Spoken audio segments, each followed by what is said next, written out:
Hello everyone, it's Jodi and I am going to share a new card with you today.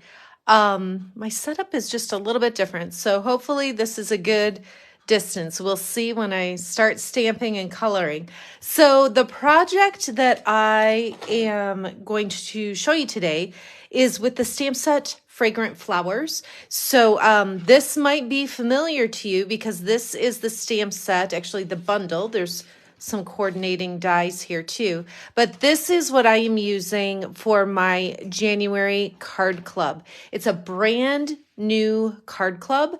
And it's a little bit different than what I've done in the past. I'll just pull these cards in super fast to show you. I feel like this is a little close. Let me see if a little bit more light will help. All right, let's see if that helps. So this is one of the cards for the card club this month. Here's another, this one, and finally this one.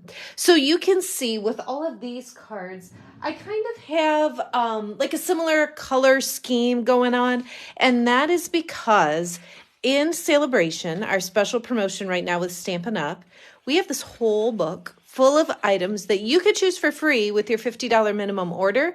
And one of them is this awesome package of designer paper called Fragrant Flowers, and it coordinates with that bundle from the new mini catalog. And so in all of the samples that I did for Card Club this month, I followed that same color scheme. I've got some Evening Evergreen, some Blackberry Bliss, Calypso Coral, those colors that you're seeing here. For the card I'm going to show you today, I'm doing something totally different. So I went ahead and stamped this big floral image. Again, I'll pull the stamp set in so you can see. So this big floral image, I went ahead and stamped this with our StazOn ink. This is the ink that I use when I'm doing any watercoloring. And so I went ahead and stamped it with that. And then I grabbed one of our water painters. So this barrel just gets filled with water, and then I can use that to do some coloring. So this is polished pink. I'm going to just squeeze that together with the goal of getting some ink on the lid, just making a mess like that with the ink. And then I'll give this a little squeeze here to get the water flowing. Okay, so I can just kind of use the lid of the ink pad as my palette. And I'm going to do this kind of quickly, but I'm just going to push the color around on here. Not spending too much time, but just adding some color. It's nice when you do the watercolor like this because you can cover a lot of space in a reasonable amount of time. You can certainly use Stampin' Blends to color these flowers. You can use watercolor pencils. You can just use regular markers if you want to. There's a lot of options. I like this one because it's super fast. What you'll see me doing now is just kind of going over some of the lines that are part of the design of this stamp. There's so much detail in here. I can kind of pretend like I know what I'm doing with watercoloring by just kind of hitting some of those spots on the design. And you could spend, as much or little time as you want doing that. I'm going to give it another little squeeze here. Just get some more water, come down, do this one. I think I got a little fuzz on there. I think you get the idea though, right? So I'm just coloring, adding that polished pink color to my flowers, going back over things and adding the shadowing and detail that I want.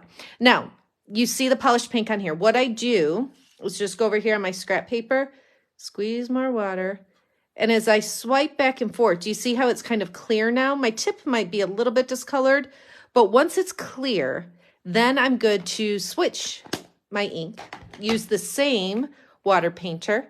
I'm squeezing Parakeet Party this time.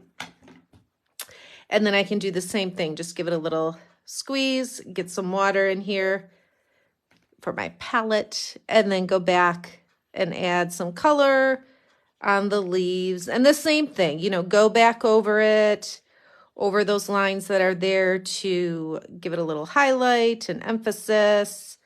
Obviously, I'm not staining the lines super well because I'm not taking too much time here.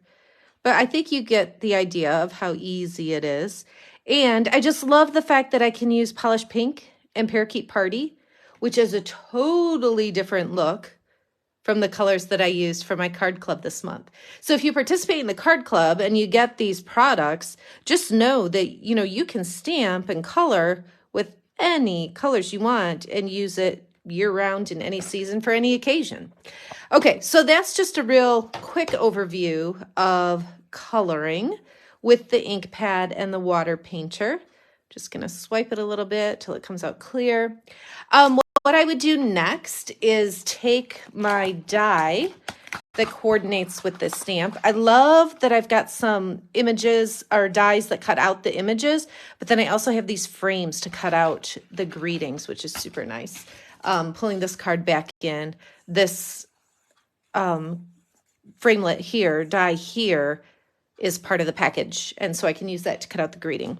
Okay, so then what I would do is just set this right over the top, run it through my die cutting machine, and then I would have that floral image. Now what I want to do is show you, before I show you the finished card, this is my card base. And I should have mentioned too, the card base is the thick basic white, and the layer that I was coloring on is also thick basic white. When I watercolor, it doesn't go through, but when you're adding water to the cardstock, it's nice to have something just a little bit heavier to kind of absorb that water. And so that's why I use the thick cardstock. Now I'm going to grab my Stays on Ink one more time and pull my stamp in. I like to hold the Stays on Ink like this and just tap it to apply my ink when it's a larger stamp like this. And now I'm going to go right on the card base and stamp a little bit of a background. So I'm just going to ink it up. And I honestly love the black and white, like no color on it as well. You could just do a whole layer like this and then add a greeting on here, and that would be gorgeous too. So I'll just kind of make my way around the perimeter of the card, and I'm just kind of creating a border with this large image. You're not going to see like the entire image by any means once I add the rest of the pieces to the card, but it's just kind of nice instead of having the edges just be white or just a solid color. Sure, let's go there. Okay, so you just see the edges all with the stamped image. Like I said, you could just put a layer, like the little label piece right here with the greeting, and that would be a pretty cool card just like that. What I'm going to do, let me put the cover on my ink so I don't make a bigger mess. What I did for this card, so this was my card base, the thick basic white. Then I added a piece of black and I embossed it with that brick embossing folder. So that is my next layer here. And then, like I said, I used the die to cut out that big floral image. And now I'll just pull in the finished product to show you. But I absolutely love this card. I took a little bit more time coloring with this one. You can see I stayed in the lines, went back and did some of that kind of shadowing with the lines that are part of the stamp design. So again, that's Polished Pink and Parakeet Party. And then I added the little friend greeting here. And there is a die right here that cuts out that tiny little piece. So it's really nice. I don't have to try to like cut a tiny little rectangle around it. I can just run that through my machine as well. So I cut out the flower image, cut out the greeting, and then just added it to the card. So we've got the embossed layer over the flowers that are stamped on the actual card base, then the flower, and then the friend label is popped up with Stampin' Dimensional. So that's the only thing that's got a little bit of dimension to it. I didn't put adhesive like underneath the edges here, so those stick out just a little bit too, which gives it just a little bit more detail and character maybe. So this is just a really fun card. It's great to be able to see the differences, to see that it doesn't always have to be whatever color scheme they maybe show you in the catalog. You can do these rich colors here, or you can do something really fun and bright on your own too. So if you need more details about my card club this month, make sure you take a look at that. You need to sign up for the card club by this Friday. So that's the 20th. It's quickly approaching. But just know that when you get the Fragrant Flowers bundle, you'll be able to do so much more with it, like this cool card here. All right. Thanks so much for watching. Have a great day.